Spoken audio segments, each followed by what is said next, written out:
അടുത്തൊരു മുമ്പിൽ പുത്തൻ സ്റ്റോറിയിലേക്ക് ഏവർക്ക് സ്വാഗതം. ഈ റിവ്യൂ ഇഷ്ടപ്പെടുവാണെങ്കിൽ ഒന്ന് സബ്സ്ക്രൈബ് ചെയ്യണേ, അതുപോലെ ലൈക്ക് ചെയ്യാനും ഹൈപ്പ് ചെയ്യാനും മറക്കല്ലേ. അങ്ങനെ റീത്താമ്മ സഹോദരങ്ങളെല്ലാം വിളിച്ചു കൂട്ടി, അതുപോലെ സ്റ്റാൻലിയുടെ മക്കളെയെല്ലാം വിളിച്ചു കൂട്ടി അലീനയുടെ കാര്യം അവതരിപ്പിക്കുന്നുണ്ട്. അങ്ങനെ എല്ലാവരും കൂടെ സ്റ്റാൻലി അടുത്തേക്ക് പോകാൻ തന്നെ തീരുമാനിക്കുകയാണ്. അങ്ങനെ പള്ളിക്കാരെയും രാഷ്ട്രീയക്കാരെയും എല്ലാവരെയും ഉൾപ്പെടുത്തി വേണം പോവാൻ. സ്റ്റാൻലിക്ക് തിരിച്ചൊരു മറുപടി പറയാനോ ആലോചിക്കാനോ സമയം കൊടുക്കല്ലെന്ന് എൽസമ്മയുടെ ആങ്ങളമാരെല്ലാം പറയുന്നുണ്ട്. അപ്പം റീത്താമ്മ പറയുന്നുണ്ട്, അത് മാത്രമല്ല സ്വത്തിൻ്റെ കാര്യത്തിൽ ഒരു തീരുമാനമാണ്. ആ പൗലോസും ബൈജുവൊക്കെ പറഞ്ഞത് അവൾ ഇപ്പോഴേ ആ വീട്ടിൽ ഭരണം തുടങ്ങിയെന്ന്, ഇങ്ങനെ പോയി കഴിഞ്ഞാൽ എല്ലാം പിടിച്ചെടുക്കുമെന്ന് സ്റ്റീഫൻ പറയുന്നുണ്ട്. അപ്പം ഇത് കേൾക്കുമ്പോൾ റീത്താമ്മ പറയുന്നുണ്ട്, അതുകൊണ്ടാണ് പറഞ്ഞത് എല്ലാവരും പോയി എത്രയും പെട്ടെന്ന് ഇതിനൊരു തീരുമാനം ആക്കണം, അല്ലെങ്കിൽ ഇവിടുന്ന് വന്ന ഒരു ഇതെല്ലാം കൊണ്ടുപോകുന്ന റീത്താമ്മ പറയുകയാണ്. മാത്രവുമല്ല, ഇത് മാത്രം പോയി അവിടെ ചോദിച്ചാൽ പോരാ, അവൻ്റെ സ്വത്തുക്കൾ എല്ലാം വീതിക്കണം, 5 വീതിക്കണം.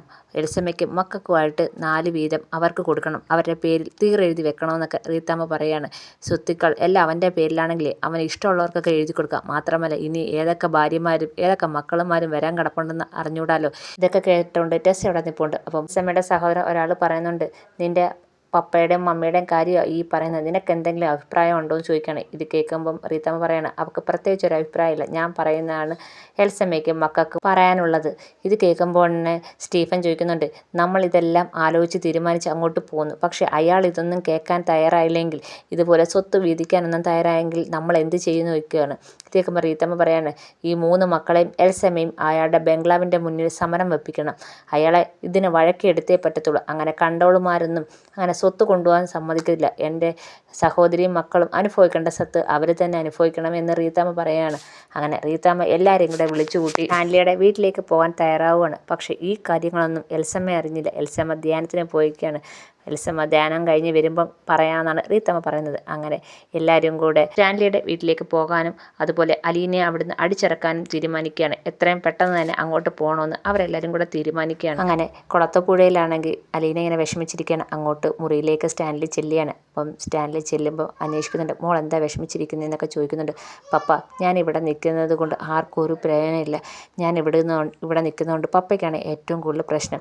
ആ റീത്താമ്മ ആൻറ്റി വന്നിട്ട് പറഞ്ഞത് ഓർമ്മയില്ലയോ, ഇനി എല്ലാവരെയും കൂട്ടി വരും, അതൊക്കെ പപ്പയ്ക്ക് വലിയ പ്രശ്നമാവും. ഇത് കേൾക്കുമ്പോൾ സ്റ്റാൻലി പറയാണ്, നീ എന്താ ഉദ്ദേശിക്കുന്നത്?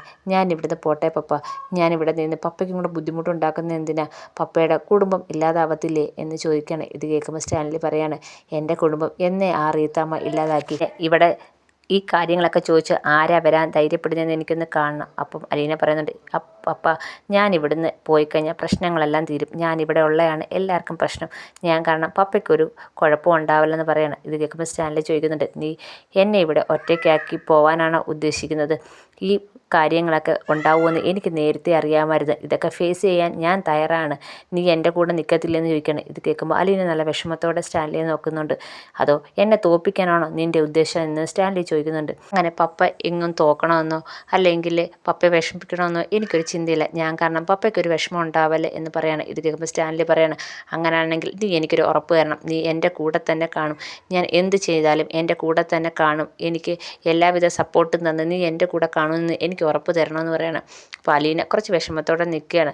അപ്പം എന്നിട്ട് അലീനയാണെങ്കിൽ ഉറപ്പ് കൊടുക്കുവാണ് സ്റ്റാൻലിക്ക്, ഞാൻ എന്ത് കാര്യത്തിനും പപ്പയുടെ കൂടെ തന്നെ കാണൂ എന്ന് പറയാണ്. അങ്ങനെ അവരുടെ മുന്നിൽ തോറ്റു കൊടുക്കാൻ ഞാൻ തീരുമാനിച്ചിട്ടില്ല, ഇനി പുളിക്കൽ തറവാട്ടിൽ നിന്ന് എല്ലാവരും ഇങ്ങോട്ടെത്തും, പള്ളിക്കാരും രാഷ്ട്രീയക്കാരും അങ്ങനെ പലരും എത്തും, പല പ്രശ്നങ്ങളും ഉണ്ടാവും, ഇതൊന്നും ഉണ്ടാവത്തില്ലെന്ന് ഞാൻ പറഞ്ഞില്ല, ഇതൊക്കെ ഉണ്ടാവും, പക്ഷേ ആ സമയത്തെല്ലാം നീ എൻ്റെ കൂടെ വേണം എന്ന് പറയാണ്. ചിലപ്പോൾ അവർ നിന്നെ എല്ലാവരും കൂടെ മുന്നിലേക്ക് വിളിച്ചു വരുത്തി വിചാരണ ചെയ്യാൻ നോക്കും, അങ്ങനെ പല സംഭവങ്ങളും ഇവിടെ അരങ്ങേറിന്ന് വരാം, പക്ഷേ എന്തുണ്ടായാലും നീ എൻ്റെ കൂടെ തന്നെ നിൽക്കണം, നീ എന്നെ കളഞ്ഞിട്ട് പോകല്ലെന്ന് പറയാണ്. അപ്പം അലീന പറയുന്നുണ്ട്, ഞാൻ പപ്പയെ വിട്ട് എങ്ങും പോകത്തില്ല, പപ്പ എന്ന് എൻ്റെ അടുത്ത് ഇവിടുന്ന് പോകാൻ പറയുന്നു അന്ന് മാത്രമേ ഞാൻ പോകത്തുള്ളൂ, അത് ഞാൻ തരുന്ന വാക്കാണെന്ന് അലീന പറയുന്നുണ്ട്. ഇത് കേൾക്കുമ്പോൾ സ്റ്റാൻലി പറയുന്നുണ്ട്, ഇനി നീ ഒന്നുകൊണ്ട് വിഷമിക്കണ്ട, നിൻ്റെ കൂടെ ഞാനുണ്ട്, നിന്നെ ഈ വീട്ടിൽ നിന്ന് പറഞ്ഞു വിടാൻ ആർക്കാ ധൈര്യം ഉണ്ടെന്ന് ഞാനൊന്ന് നോക്കട്ടെ എന്ന് പറയുന്നുണ്ട്. ഇത് കേൾക്കുമ്പോൾ അലീന പറയുന്നുണ്ട്, പപ്പ, ഞാനിവിടെ നിൽക്കുന്നതെന്ന് പറഞ്ഞ് പപ്പയ്ക്കൊരു പ്രശ്നം ഉണ്ടാകാൻ പാടില്ല, പപ്പയുടെ കുടുംബം നശിക്കാൻ പാടില്ല എന്ന് പറയാണ്. ഇങ്ങോട്ട് ആരും ചോദ്യമായിട്ട് വരട്ടെ, അവർക്കുള്ള മറുപടി ഞാൻ നോക്കിക്കോളാം എന്ന് സ്റ്റാൻലി പറയുന്നുണ്ട്. നീ ഇതൊന്നും ഓർത്ത് വിഷമിക്കേണ്ട ഒരു കാര്യമില്ല. മോളുടെ കാര്യം മാത്രം ചെയ്താൽ മതി. മോള് സന്തോഷമായിട്ട് ഇവിടെ ജീവിക്കണം, അത്ര മാത്രമേ ഉള്ളൂ. ഇത്രയും നാൾ നീ കഷ്ടപ്പെട്ട്, ഇനി നീ കഷ്ടപ്പെടാൻ ഞാൻ അനുവദിക്കത്തില്ല. നിൻ്റെ എല്ലാ കാര്യത്തിലും ഞാൻ കൂടെ തന്നെ ഉണ്ടാവും. ഇനി ആര് പറഞ്ഞാലും നിന്നെ വിട്ടുകളയാൻ ഞാൻ തയ്യാറാവത്തില്ല എന്ന് സ്റ്റാൻലി പറയാണ്. ഇത് കേൾക്കുമ്പോൾ അലീനയ്ക്ക് നല്ല സന്തോഷമാവുന്നുണ്ട്. അപ്പം നീ എൻ്റെ കൂടെ തന്നെ എപ്പോഴും കാണണം എന്ന് പറയുന്നുണ്ട്. അപ്പം അലീനയാണെങ്കിൽ അങ്ങനെ സ്റ്റാൻലിക്ക് വാക്ക് കൊടുക്കുന്നുണ്ട്. എന്ത് പ്രശ്നം ഉണ്ടെങ്കിലും ഞാൻ പപ്പയുടെ കൂടെ കാണും എന്നുള്ളവരെ വാക്ക് കൊടുക്കുന്നുണ്ട്. പക്ഷേ പൗലോസും ബൈജു ഇവിടെ നടക്കുന്ന കാര്യങ്ങളെല്ലാം കൃത്യമായിട്ട് റീത്താമ്മയെ വിളിച്ച് പറയുന്നുണ്ട്. അപ്പം റീത്താമ്മയാണെങ്കിൽ ഈ കാര്യങ്ങളെല്ലാം അവിടെ എല്ലാവരുടെ അടുത്തും പറയുന്നുണ്ട്. അതിനുശേഷം ഇതെല്ലാം കഴിഞ്ഞ് എൽസമ്മ എത്തുന്നുണ്ട്. ധ്യാനമൊക്കെ കഴിഞ്ഞ് എൽസമ്മ എത്തുമ്പം റീത്താമ്മ ഈ കാര്യങ്ങളെല്ലാം പറയുന്നുണ്ട്. പക്ഷേ എൽസമ്മയ്ക്ക് യാതൊരു താല്പര്യമില്ല അവിടെ പോയി സ്റ്റാൻലി അടുത്ത് ഈ കാര്യം ചോദിക്കാനോ അല്ലെങ്കിൽ അവിടെ പ്രശ്നം ഉണ്ടാക്കാനോ ഒരു താല്പര്യമില്ലെന്ന് പറയാണ്. അപ്പോൾ റീത്താമ്മ പറയുന്നുണ്ട്, നീയും നിൻ്റെ മക്കളും അനുഭവിക്കേണ്ട സ്വത്താണ് വല്ലയിടത്തും കടന്നവൾ അനുഭവിക്കേണ്ടത്. ഇതങ്ങനെ വെറുതെ വിടാൻ പറ്റത്തില്ല എന്ന് പറയാണ്. അവൾക്ക് എന്തുമാത്രം സൗകര്യം ഉണ്ടെന്നറിയാവോ? നീ അവിടുത്തെ ജോലിക്കാർ പറയുന്നത് കേൾക്കണം. അവൾ അവിടെ രാജകുമാരിയെ പോരാ കഴിയുന്നത്. പക്ഷേ ഇതങ്ങനെ വെറുതെ വിടാൻ പറ്റത്തില്ല. ഇതിനൊരു തീരുമാനം ഉണ്ടാക്കിയേ പറ്റത്തോളെന്ന് പറയാണ്. പക്ഷേ എൽസമ്മയ്ക്ക് കൂടുതൽ താല്പര്യമില്ല. സ്റ്റാൻലിയായിട്ട് പോയി വഴക്കുണ്ടാക്കാനും പ്രശ്നം ഉണ്ടാക്കാനും താല്പര്യമില്ല. പക്ഷേ റീത്താമ്മ ഒരു വിധത്തിലും സമ്മതിക്കുന്നില്ല. പുളിക്കൽ തറവാട്ടിൽ ആണുങ്ങളില്ലെന്ന് അവൻ്റെ വിചാരം. അവിടെ പോയി നിന്ന് അവൻ്റെ അടുത്ത് ഈ കാര്യം നേരിട്ട് ചോദിക്കും. അവളെ ആ വീട്ടിൽ നിന്ന് ഇറക്കി വിടുകയും ചെയ്യും. അതുമാത്രമല്ല അവൻ്റെ തോട്ടവും സ്വത്തുക്കളെല്ലാം 5ആയിട്ട് ഭാഗിക്കുകയും ചെയ്യും. അത് 4 വീതം നിൻ്റെയും മക്കളുടെയും പേരിൽ ഞാൻ തീരെഴുതി വെപ്പിക്കും എന്നൊക്കെ റീത്താമ്മ പറയുന്നുണ്ട്. പക്ഷേ ഇതിനൊന്നും എൽസമ്മയ്ക്ക് വലിയ താല്പര്യമില്ല. അങ്ങനെ പുളിക്കൽ തറവാട്ടിലെ എല്ലാവരെയും കൂടി, അതുപോലെ പള്ളി വികാരി അച്ഛനും രാഷ്ട്രീയക്കാരും എല്ലാവരെയും കൂട്ടി സ്റ്റാൻലിയുടെ വീട്ടിലേക്ക് പോകാൻ തയ്യാറാവുകയാണ്. സ്റ്റാൻലിയെയും അലീനയെയും വിചാരണ ചെയ്യാനാണ് എല്ലാവരുടെയും പുറപ്പാട്.